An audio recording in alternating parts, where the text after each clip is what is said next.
You ask Tiger to calculate. This deals with linear inequalities with one unknown. The final result is y greater than -3. Let's solve it step by step. Group all constants on the right side of the inequality. Subtract 7 from both sides.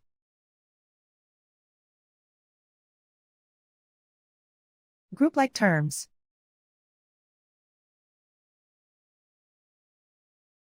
Simplify the arithmetic.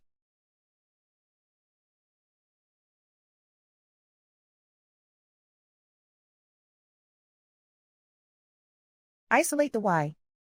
Divide both sides by 2.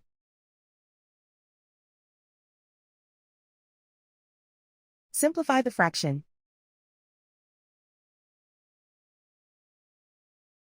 Find the greatest common factor of the numerator and denominator.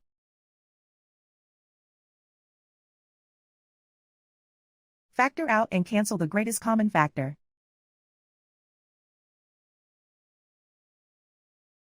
Plot the solution on a coordinate grid. And so the final result is y greater than -3.